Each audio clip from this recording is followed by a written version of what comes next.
Bismillahirrahmanirrahim. Alhamdulillahi wassalatu wassalamu ala Rasulillah Sayyidina Muhammadin wa ala alihi wa sahbihi wa man walah. Wala haula wala quwata illa billahil alil azim. Amma ba'du, melanjutkan dari perjumpaan kita yaitu tentang keutamaan penuntut ilmu, ya. Di pertemuan sebelumnya sudah kita bahas di sini tentang keutamaan penuntut ilmu, yang mana hadis dari Nabi sallallahu alaihi wasallam yang sahih sebutkan di riwayat Bukhari, Rasulullah SAW bersabda, "May yuridillahu bi khairan yufaqihu fiddin."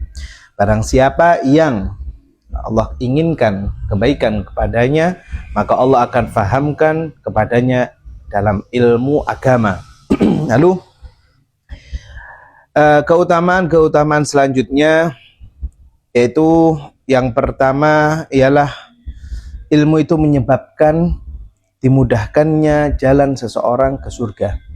Yang mana hal ini sebagaimana ditunjukkan oleh hadis dari Abu Hurairah radhiyallahu anhu, Rasulullah SAW bersabda, "Man salaka tariqan yaltamisu fihi ilman sahalallahu lahu bihi tariqan ilal jannah." Barang siapa yang menelusuri jalan, ya, atau barang siapa yang menempuh, ya, jalan untuk mencari ilmu, maka Allah akan memudahkan baginya jalan menuju surga. Hadis riwayat Muslim. Apa yang kita inginkan di dunia ini, pastinya kita ingin masuk surga. Nah, di antara cara seseorang masuk ke dalam surga ialah dengan menuntut ilmu syar'i, ya, yang sudah kita bahas di pertemuan sebelumnya, itu ilmu syar'i atau ilmu ad-din, agama. Maka kalau memang tujuan kita untuk masuk surganya Allah Azza wa Jalla, maka yang diperlukan adalah belajar atau menuntut ilmu tadi. Lalu kemudian yang kedua, ilmu adalah warisan dari para nabi, ya. Hal ini sebagaimana disebutkan di dalam hadis Rasulullah SAW bersabda, ini hadis diriwayatkan Abu Dawud, At-Tirmidzi dan Ibnu Majah, "Al-ulama'u warathatul anbiya, ya. Wa innal anbiya'a lam yurithu dinaran wala dirhaman, walakin warathul ilma faman akhadhahu akhadha bihaddin wafir." Yang artinya para ulama adalah pewaris dari para nabi. Sesungguhnya para nabi tidak mewariskan dinar maupun dirham, yaitu harta benda, tetapi mewariskan ilmu. Maka dari itu barang siapa yang mengambilnya, insyaallah ia telah mengambil bagian yang cukup, ya. Jadi sering kami sampaikan kepada anak-anak didik kita, kepada para murid kita, ya, kalian nggak perlu untuk menjadi guru terlebih dahulu, menjadi ustadz terlebih dahulu, menjadi orang besar terlebih dahulu untuk mempraktekkan ilmu atau memberikan ilmu kepada orang lain. Dan mulai sekarang kalian bisa memberikan ilmu itu kepada adik kalian, kakak kalian, orang tua kalian, teman-teman kalian. Itu sering, ya, kami sampaikan di setiap pertemuan kepada murid-murid kami. Maka itulah ilmu yang manfaat, ya.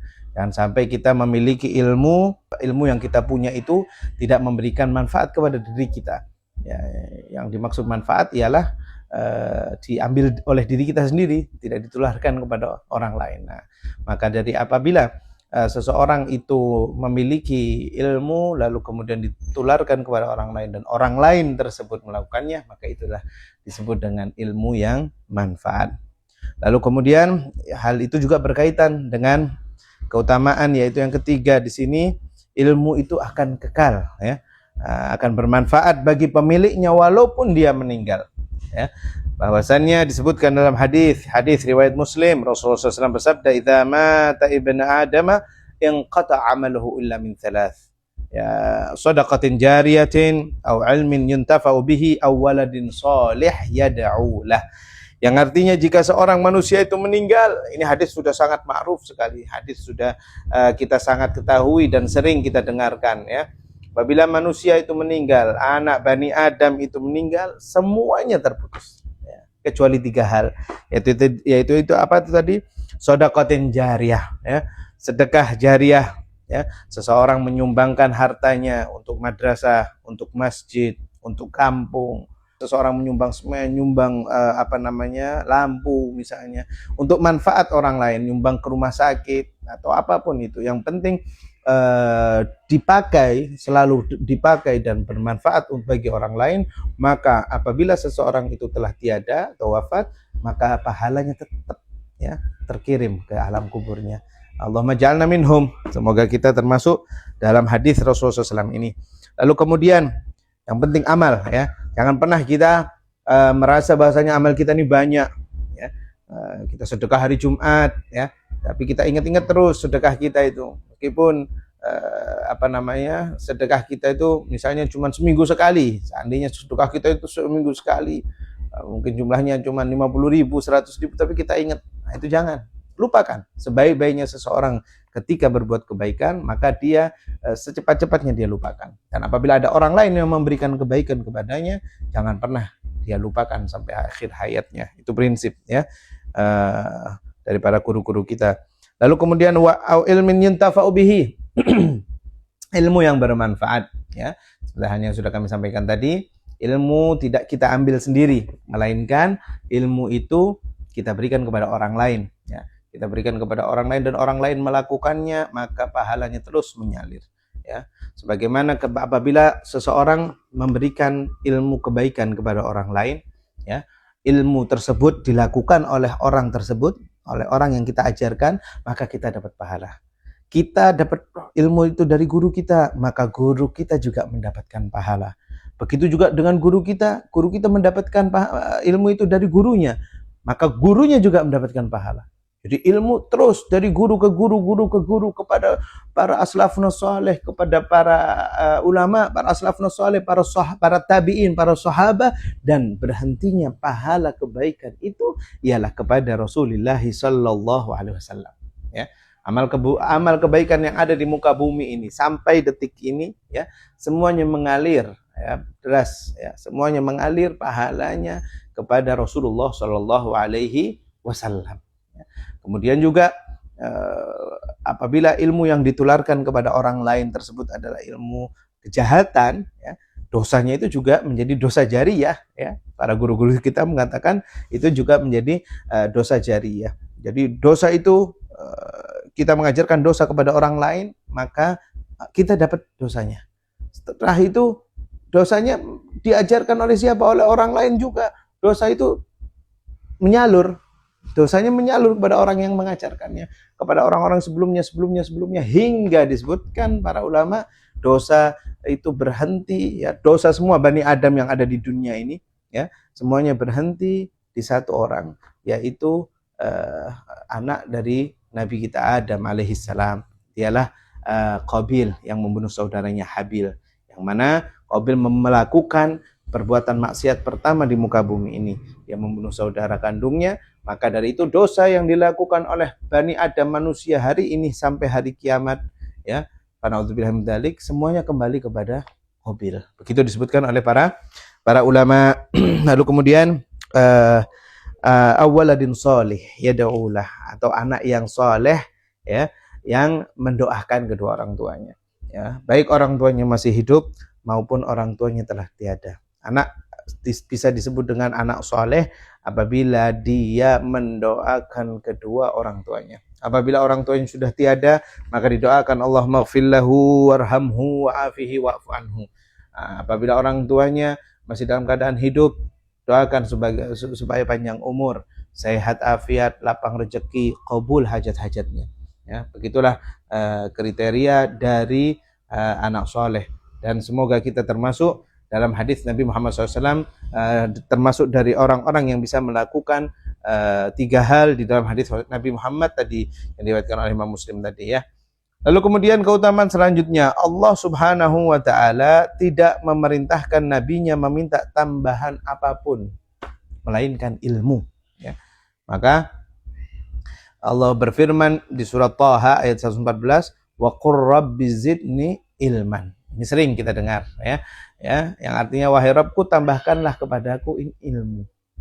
Jadi sepatutnya kita ketika setelah sholat ya berdoa Rabbighfirli wali walidayya warhamhuma kama rabbayani shaghira, lalu kemudian selipkan doa kita seperti doanya para nabi di sini, yaitu berdoa Rabbi zidni ilman, dan doa ini sering dibaca oleh kita sebagai pembuka atau biasanya di majelis-majelis ilmu ya, itu juga sebagai pembuka atau opening ya, biasanya ketika seseorang sedang memulai dalam belajar. Rabbi zidni ilman, wahai Rabbku tambahkanlah kepadaku ilmu. Lalu kemudian keutamaan ilmu selanjutnya, orang yang dipahamkan agama adalah orang yang dikehendaki kebaikan. Itu yang sudah kita sampaikan dari tadi malam ya. Mayuridillahu bi khairan yufaqihu fid din. Hadis riwayat Bukhari dan Muslim.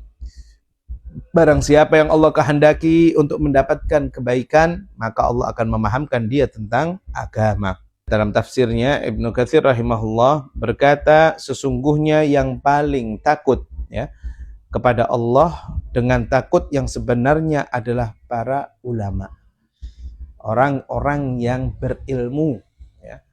Ulama ada dua, ada ulama sebenar-benarnya ulama, yaitu orang-orang yang memang alim, yang mengetahui ilmu, dan ada yang naudzubillah min dzalik, termasuk adalah ulama su ya, mempergunakan ilmunya untuk semata-mata hanya memakainya demi mencari kehidupan dunia saja, fa naudzubillah ya.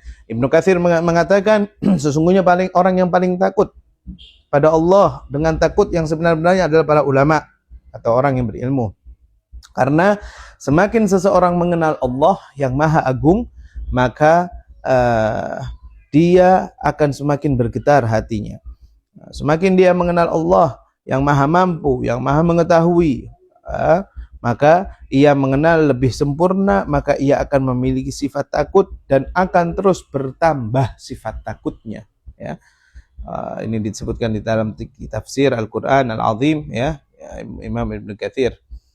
Lalu ma'asyiral hadirin rahimakumullah, dalam hadis dari yang disampaikan oleh para sahabat ya, bil khusus di sini yang hadis disampaikan oleh Abu Dawud ya, hadis riwayat Abu Dawud dan Ibnu Majah ya, yang mana Abu Darda radhiyallahu anhu, sahabat Rasulullah SAW, mendengarkan bahwasanya Rasulullah SAW bersabda, wa innal malaikata la tadau ajnihataha ridan li talibil ilm. Sesungguhnya malaikat itu meletakkan sayapnya sebagai tanda ridha kepada penuntut ilmu.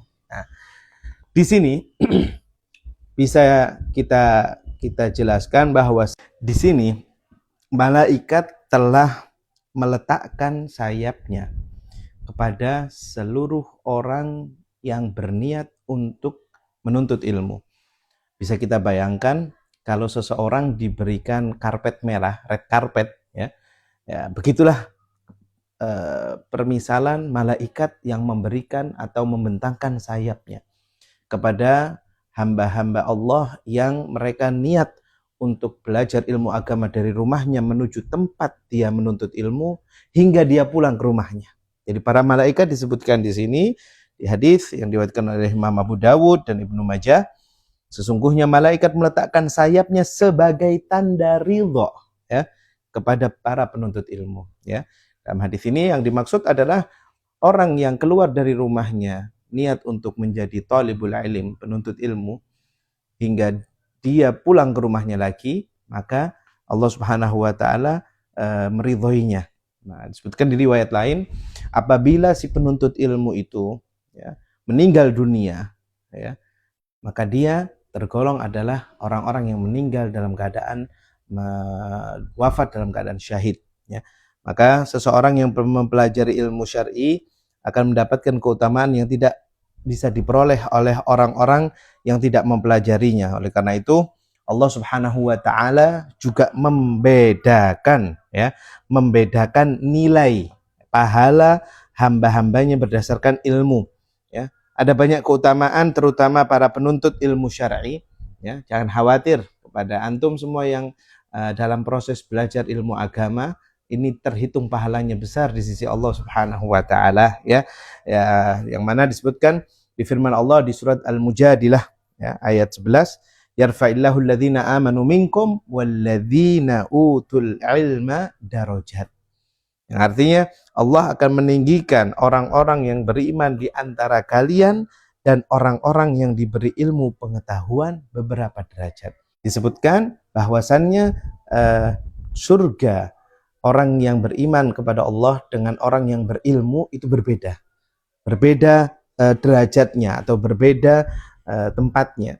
Maka disebutkan di tafsir Imam Ibnu Abbas di surat Al-Mujadil ayat 11 ini, jauhnya surga orang yang berilmu dengan orang yang beriman, ya, itu perbandingannya seperti orang tersebut jalan selama 400 tahun.